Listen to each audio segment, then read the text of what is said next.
Hello everyone, this is Matt from Real World Review, and today I am going to tell you about how Apple broke my phone. So what you can see is when I power on the phone, it has this green line in the corner. And what's even worse is that the touchscreen doesn't work at all. The auto brightness works, so you can see that it's an actual proper screen, but for some reason they broke the screen, the touchscreen isn't working properly, and Apple actually rejected to fix this screen, wanting to charge me for this.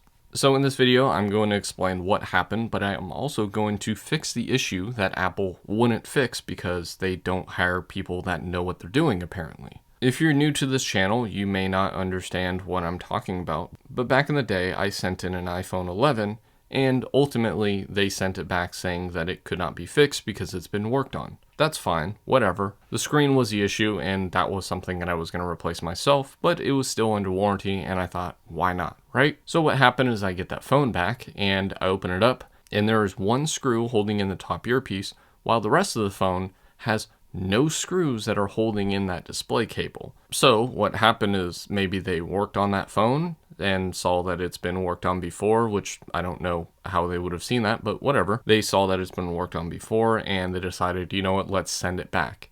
They took some screws and some panel, but okay, sure, they're gonna send it back. Now what ended up happening is I put on a new screen and I noticed that it was saying that there was issue with the battery. So what it actually looks like is they started working on that phone, damaged the battery, and then said, we're not going to cover that under our policy, right? We don't want to pay for that battery. So what we're going to say is it's been tampered with, customer can't do anything about it, and we're just going to send that back. Which is a very annoying thing because for me, I didn't really care. It was under warranty, I'm going to replace a screen, I ended up trading the phone in, it wasn't that big of a deal, right? But for the average person, if that's your only phone and Apple says, no, we're not going to cover it under warranty, and they make something up and break something in the process, that's really shady. And that is something that happened when I brought the phone into Apple and they had to send it out to a depot. This is all facts. This is all situations that happened. I don't mind explaining this because this is exactly what happened. So this message is for Matt. This is Jonathan calling from the Apple Store to inform you that your replacement iPhone 15 is in stock. When you come in, just check in with us and let us know you're here to replace your iPhone. Please make sure that you bring your original iPhone during check-in. If you have any questions, you can give us a call back at 925. This is not a made-up story or anything like that. So if Apple wants to talk about it, they have the information and they can tell us what happened, if that is the case. In another video that I posted on here was an iPhone 7. I believe that one had the baseband issue and I was sending it in for that. And they said that there was liquid damage. Okay, that's fine. So I opened the phone up on video to see if there is any liquid damage, and there was no liquid damage. Did they make that up? Did they see something that seemed like liquid damage and somehow I didn't catch it? I don't know. Maybe that's what happened. That was also a phone that I think I just ended up recycling. There wasn't really, it was an iPhone 7. It wasn't that big of a deal. So that was all stuff that I sent out to Apple. As in, I brought it into the store and they sent it out to their depot. This issue was something that I had at a local Apple store. They were doing the repair, and what I was bringing it in for was the volume buttons were getting stuck. So this had like 1 day left of warranty, so I made an appointment, I brought it in. They said that they were going to fix it under warranty. Cool, great. So I come back later, they didn't tell me that it was done. I just looked up my repair to see if it was ready. And they said that I needed to come back into the store. I forgot exactly what it said, but it said something along those lines. So I was like, okay, it didn't say that your repair is done. It just said that I need to come back to the store. So I come back to the store and the person starts explaining that they opened the phone up and they saw that there was a third-party display. Now, while they were explaining this, I saw a green line on the screen. He was explaining, since the third-party display was on here, that it's not something that they can cover under warranty, even though once I take off the screen, you can see that the volume buttons have nothing to do with the screen. Now, one weird thing is when I open up phones, I don't always unplug the battery. That's fine. I've been doing these for years. I don't really care too much. But what happens is when you want to do this properly, you need to take off the back to unplug the battery, and then you can start doing whatever you want because you don't want any electricity going through this phone, especially when you have someone's phone and you don't want to, damage that phone or cause some issues. If you're a company like Apple, then technically it's just a write-off or, whatever. You can consider it warranty, replacement. I don't know exactly how you want to call that. But ultimately, you want to unplug the battery. So on the iPhone 14, 15, and I believe on the 16 as well, you have to take the back off first to get to the battery, and then you can take the screen off because of whatever you're going to do. And the screen is what you need to take off as well when you're doing this frame, because the screen is not attached to the frame permanently. So it is something you'd want to take off, especially if you're trying to fix just the parts that need to be replaced. So that's fine. But either way, they gave me the phone. They said nothing about the screen, and I was asking them, what happened? And they said, oh, well, during the repair, the screen was damaged, and since it's a third-party display, it's not something that we can fix. Now, I kept asking them over and over again, like, what does this have to do with the rest of the phone? There are laws against this. You can't deny a repair because of that. And they said that they have a program, and once they run that program, if it sees that there's a third-party display or a third-party part, that they cannot continue. Now, the thing that really annoys me is in the settings, when you have a part replaced, it'll tell you if it's a genuine part, if it's a used part, if it's pulled from a used phone to another used phone, or it'll say that it is a unauthorized part or, unable to be verified. And essentially that is a third-party display, which is exactly what this display is. Now, there is an IC chip that controls all that information, and that is something that I moved from my old screen onto this screen. And the reason that I know that it worked is because in the settings, it doesn't say anything. If you saw on my iPhone 15 reviews, you can see that that is not there. And that's because they have all this control and they want to make sure that the screen's been replaced by them and blah, blah, blah. Some part of it is good. You want to make sure that you're not getting an aftermarket screen if you think that you're getting an original screen. But for me, I didn't want that message up there and I didn't want to show that message. And these are pretty good aftermarket displays. So, like I said, they broke the screen. They rejected to repair it under warranty, which is something that they should repair, and ultimately, which is something that most companies repair. Now, if you take this to a third-party company, what you are paying for is you're paying for their skill and you're paying for their liability. If you buy a part for $100 and they charge you $300 to replace it, if they break anything on that phone, they have to fix it. That is something that you should do morally, physically, whatever, unless you purposely agree that they will not be liable for that. But as a business, that is something that if you break something, you buy it, you fix it. So the fact that they broke my screen, first of all, was insane because trying to break these screens is very difficult. Luckily for me, I have this screen under warranty, so I can send this back to my vendor and they will refund me the price of this screen, and all I gotta do is just put a new screen on, which you're seeing right now. So what I'm doing right now is I'm fixing the screen, but I'm actually going to be transferring this cable over from the old screen to put it onto the new screen, so then I can fix that line and actually be able to use my phone. Crazy, right? So I ended up coming back to Apple again and explaining this to another person, which would mark the third person that I've talked to about this. Then after that, they got a manager, which would now make it 4 people that I talked to. The person that fixed the phone is not one of those 4 people. Now, can I talk to that person? No, of course I can't, because that's apparently how that works. Which is funny, because if you go to a third-party company, you can talk to the tech. That's how that works. So yeah, this should be a warning to if you go to a repair place, whether it's under warranty or not, be careful, because Apple obviously isn't hiring the best people there. And look, if you work for Apple, you probably do a great job, but here's the thing. These are multiple people over multiple years, and this is just a policy that they've set up that just is not fair. This is something that, terrible third-party repair stores do. If they break something, they try to charge you for that, which is another thing I forgot to tell you about. So when I initially came in to get my phone back, they wanted to charge me $550 or $50 less than a brand new one to get this replaced under the out of warranty repair, which is funny because normally when they have third-party things, they don't actually give you that option. They actually tell you that someone has tampered with the phone and you have to pay full price for the phone. I've had that happen on an iPhone 10, which I thought was insane, but yeah, that's what's going on. Then, when I talked to the manager the first time I was there, they actually told me that they would replace it for the screen cost, which was $279 or $269, whatever the exact cost is for an iPhone 15, which I also thought was insane because they broke the screen and now they want to charge me for the screen for something that's under warranty.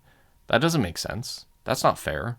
Why would they do that? But either way, the second time that I went there, they told me that what we can do is if I get an original screen, I can have that installed onto the phone, and then they will offer to fix the phone under warranty, the volume buttons. Again, they extended it by 2 weeks because the phone was still out of warranty, which I thought was an okay thing. At least they're trying to work with me and they're giving me, some way to actually resolve this issue without coming out of pocket any money. Because if I get a screen used for a bit and then I just swap it back to my aftermarket screen, then, I might be coming out of pocket some money in the beginning, but ultimately, it's going to be a net zero loss. So I can respect that they at least gave me that option. Now, are they going to break something else and try and blame it on me? It's possible, but I do respect that they gave me that option. I also respect that if they have a policy that reads that the screen isn't original, that they can't continue on with their program. I can also respect that as well, but this is something where they saw that the screen had been replaced and they didn't want to continue on. Not that they plugged it in and tried to program it. So there is some shadiness there. And again, this is in Apple Store. This is not an authorized reseller. This is a legitimate Apple Store. But ultimately, as you've been seeing in this video, I replaced the screen. I swapped over that cable. I'm going through the setup and everything. And if we go into the settings and we go into general about, you can actually see that there is no message about the screen being replaced because I did it properly. I swapped that piece over. There's no issue with that, right? So ultimately, my trip to the Apple Store is done. So now what I'm going to do is I'm going to take it over to this desk and I am going to fix the issue that I brought it in for, which is the volume buttons. So the volume button, volume up is kind of stuck on there, and volume down isn't really the greatest either. But I've cleaned this multiple times and nothing really fixes anything. Like, it might work a little bit better. Sometimes it'll just randomly work better. But the physical clicking part, I don't get that anymore. The button itself, it'll work obviously, as you can see that it powers down. You can press the volume up and press the volume down, but you don't get that satisfying click, and that's what I need to bring back. Now, I already replaced the screen, as you can see, as I turned it off. So now what I got to do is I got to remove the back. I already took the bottom 2 screws out, and what I'm going to do is use a heat gun to kind of heat up this adhesive around the back. I also have some rubbing alcohol because I don't want to break this back. It's obviously the last thing that I want to do. So what I'm doing is I'm just using a razor blade to lift up the back glass and getting some rubbing alcohol in there to kind of loosen up the adhesive. And then I'm going to try to focus on just keeping that plastic pick under the glass so then I can separate it from the frame and I can lift up with that, obviously not with the razor blade. And very quickly I gave up and I decided, let me just put it in the clamp that I used to remove the screen. And yes, this thing does work for the iPhone 15, and it works pretty decently for the back glass as well. I'm not entirely happy about it because the way that it comes off is kind of strange, and having the screen on the metal is really weird. But ultimately, this helped remove the back without cracking it, because that's also the last thing that I want to do. Is I don't want to cause more damage. Unlike Apple, I want to fix the issue. So I got the back off, and normally I just leave the back off. It's not that huge of an issue, but because I'm doing a lot of stuff on this, I want to actually cover the cameras, because trying to clean the camera lenses is not that difficult, but trying to clean the cameras is essentially impossible. So I don't want to damage that. I don't want to cause more issues there. So now that I have the back glass off and I have the back little panels off, and I even have the battery removed, something that Apple didn't even do, which another thing, I'm going to keep going back to that, but I asked them and they said that they didn't remove the back at all, which is funny. So they purposely took off the screen without removing the back, which is not safe practice for a large company like that is supposed to know how to do the repair Exactly. But ultimately, we can speed this up. I'm just removing all these panels. There's a lot of stuff you actually have to remove. Luckily, it's not like the iPhone 12 and iPhone 13 where you have to remove the entire battery and everything to get to that 5G ultra wideband antenna. Luckily, this one just plugs into the board. Also, luckily, I'm working on the volume buttons, so the volume buttons are where the logic board sits, so I don't have to remove the battery or the cameras or anything like that like I did on another phone to fix the power button issue. This is also kind of weird because if you have the front removed, then this board kind of just falls out once you take out all the screws. On this one, you have to lift the board up at a weird angle to remove the screen and to remove that front cable, and then kind of just like shimmy this board out. It's definitely a weird one.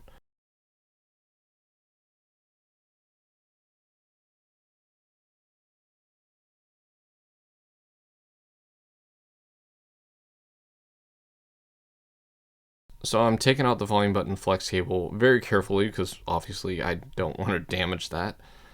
And now we've gotten to the point where we have the little assembly piece for the volume buttons, which is such a pain to remove. This is not something that Apple replaces. What Apple does is they'll take the battery out, they'll take the screen out, trying to maybe not even take the battery out. I'm not entirely sure, but what they do is they take out the logic board and they move this over to a new frame with a new screen, possibly a new charging port. Not really entirely sure there either. But this volume button thing, like the screws that go into the volume button, they don't even touch those. They will not do anything like this. They'll just replace the frame with the little pieces that are attached to it. But yeah, trying to take this piece off, there's these little circular things that are kind of hooked in there. I have to pull one side out and then the other side will kind of fall out as well. And then once I get them off on both of these, then there's this little clamp that I have to pull up, which was kind of difficult for some reason. I don't know, probably because I was recording. It was also kind of difficult to put back on, but I finally pull it out and you can see it hooks into one piece and then it just like slides into the other. So I do that on both of those, and then what you can do is you can actually just push this thing out. There's these little two anchors that go in, which is what that little piece was hooked onto, and then they kind of just come out like this. And when you look into there, you can actually see, if I can focus properly, you can actually see all the like dirt and dust that's in there for 2 years, I guess. I mean, this is an iPhone 15. It's not that old of a phone, but what I'm going to do is I'm going to get some rubbing alcohol and kind of brush it and try to remove some of that stuff. But ultimately, it doesn't work that well. So I'm going in with the Q-tips and just trying to really clean this out. Trying to get rid of all the dirt and dust and stuff like that. And when we look at the volume buttons, they also have that little, I don't know what you would want to call it, like the sticky stuff, dirt, I don't know. But they have that on there too. So what I'm going to do is I'm going to put them in the tweezers and I'm going to carefully clean it with that Q-tip. I'm going to do it on both of them, make sure they look clean. They're not going to be perfect, but yeah, there's a lot of stuff in here. And I think that's why it wasn't working at all. And even cleaning it wouldn't fix it, because I've cleaned this so much cleaning. I got a little tweezer to kind of loosen that up. I even got this wire brush to kind of help with that too. And obviously they do help, but yeah, that was a lot of work to get that clean. So I think this is as clean as I'm going to be able to get it. And what I'm going to do is I'm going to put the buttons back in and I'm going to try to slide this little thing in and it's going to latch on the bottom. I'm going to do it on both of them just to kind of hold them in place. And yeah, it was kind of a pain to put back in, but the one that's really a pain is this like little metal clamp thing that goes around it. Those are a pain to get in because they're very small, it's hard to see, and also I was using the camera to watch this, which is not easy to do. I wanted to make sure that I still had it under the camera, but yeah, that was a fun repair. Again, not something that Apple would ever do. I think they would end up just recycling this or melting it down or whatever, right? So we'll put the volume buttons back in, put the screws that go into that. Then we're going to carefully take this board, put it in the phone. awkwardly plug in these cables and put these little clamps that go over the cables for the top flex in the LCD, screw that in, set the board back in without damaging any cables. And then ultimately it's just an assembly process, you know, putting everything back together, putting all the screws back in place. Luckily I didn't lose any screws, which is not something I can say about the iPhone 11 that I sent in to Apple. Did you already forget about that one? Set this back panel in, plug it in, do all this good stuff. And then what I want to do is I want to test to make sure that it's even working, which for some reason it wasn't. So I had to plug it in and now it's charging. Very strange. But the most important part is the volume buttons work great. They're not super sticky, you know, there's no issue with them anymore. They work well. So the last thing I want to do is I want to just heat up this adhesive because it's still good. There's no problems with the adhesive. And then I want to take off the little camera cover thing. And then I can set the back down, put the bottom 2 screws in, clean it up, just make sure everything's all back to normal. And now I have fixed my phone.